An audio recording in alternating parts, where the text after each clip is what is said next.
She cheated, tried to take my sons, and thought I'd never find out. But I knew everything before she made her move, and now she's alone, while my boys and I built the life she threw away. I guess I always knew something was off with Rachel.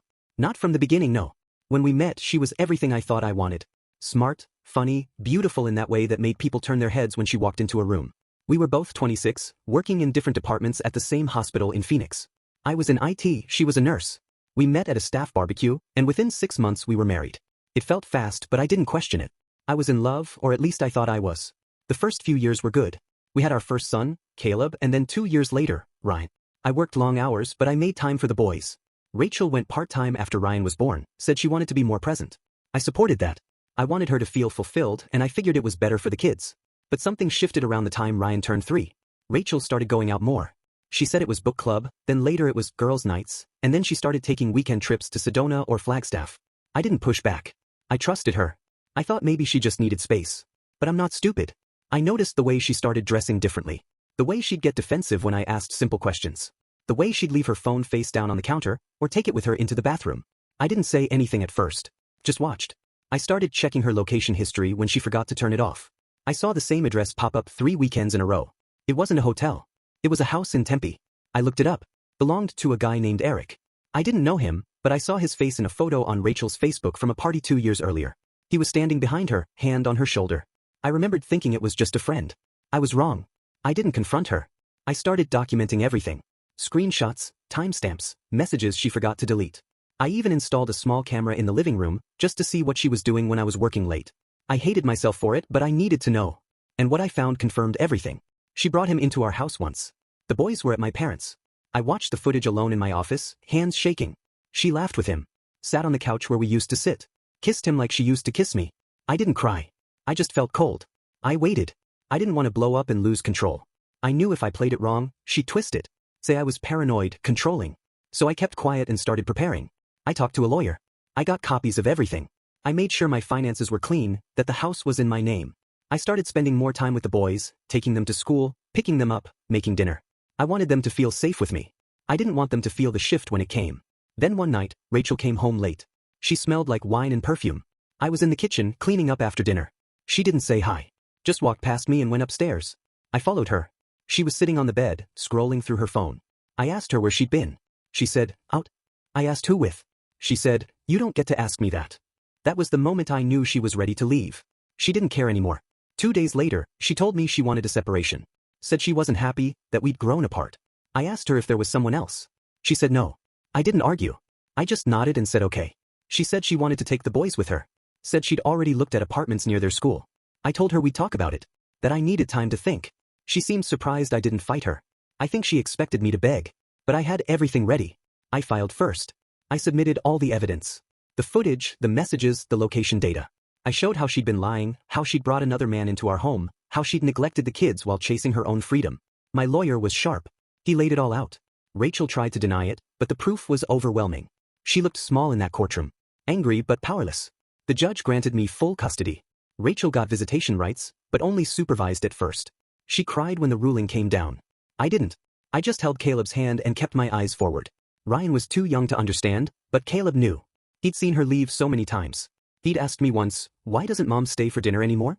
I didn't have an answer then. I do now. Rachel moved into a 1-bedroom apartment on the edge of town. Eric didn't stick around. I think he realized she wasn't worth the mess. She tried to call me a few times, said she wanted to talk. I didn't answer. I didn't block her, but I didn't engage. I wasn't interested in her version of closure. The boys are with me now. We have a rhythm. I make breakfast, pack lunches, drive them to school. We do movie nights on Fridays, pancakes on Saturdays. It's not perfect, but it's ours. Sometimes Caleb asks about Rachel. I tell him she loves him, but she's figuring things out. He nods like he understands. Ryan just wants hugs and bedtime stories. I don't feel victorious. I feel tired, but I also feel clear. I saw it coming and I acted. I protected my sons. I didn't let her rewrite the story. That matters. That's enough. It's been almost a year now since the custody ruling.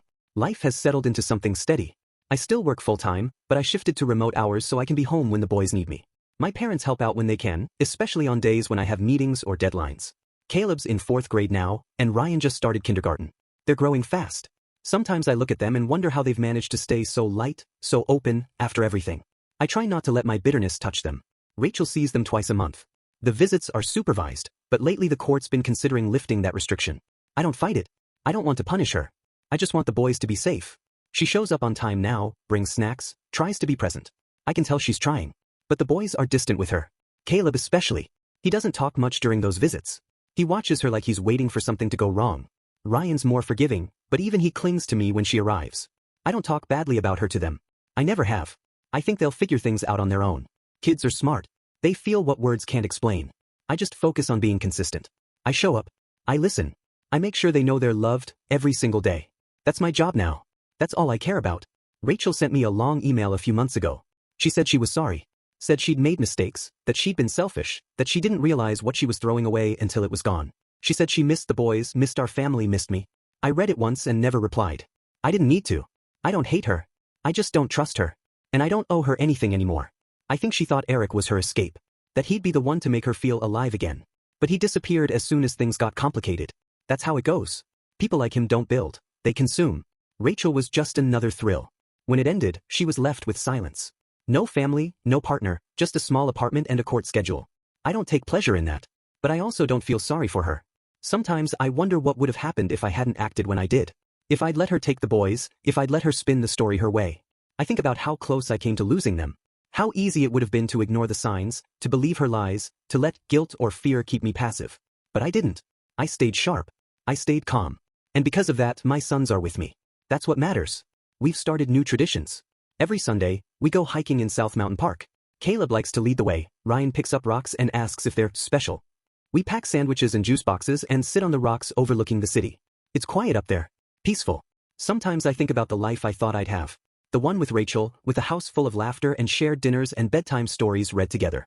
That life's gone. But this one is real. It's earned. I've started journaling again. Not every day, just when I need to clear my head. I write about the boys, about work, about the small victories. I don't write about Rachel much. She's part of the past now. A chapter closed. I think she's still trying to figure herself out. Maybe she will. Maybe she won't. That's not my concern anymore. I've thought about dating again, but I'm not rushing it. The boys come first. I don't want to bring someone into their lives unless I'm sure. They've been through enough. I want stability for them. I want them to grow up knowing what love looks like, not just the romantic kind, but the kind that shows up, that stays, that protects. Sometimes Caleb asks me why mom doesn't live with us anymore. I tell him the truth, in pieces he can handle. I say that sometimes grown-ups make choices that hurt people even if they don't mean to. I say that what matters is that he's safe, that he's loved, that he's not alone. He nods and goes back to his Legos. I think he understands more than he lets on. Ryan's too young to ask those questions yet. He just wants me to read him the same book every night, wants me to carry him when he's tired, wants me to be there when he wakes up. I am. I always will be. I don't know what the future holds. Maybe Rachel will rebuild her life. Maybe she'll fade out. Maybe one day the boys will want to know more, will want to hear the full story. I'll tell them when they're ready. I'll tell them how I saw it coming, how I prepared, how I fought for them without shouting, without drama, just with quiet resolve. I'll tell them how love isn't just about feelings, it's about actions. About showing up when it's hard. About choosing them every single time. And maybe they'll understand. Maybe they'll carry that with them into their own lives. Maybe they'll grow into men who protect what matters, who don't run when things get messy, who know the difference between charm and character. That's my hope. That's my legacy. Not revenge. Not bitterness. Just two boys who know they were worth fighting for. If you enjoyed the video, don't forget to hit that like button and subscribe for more content like this.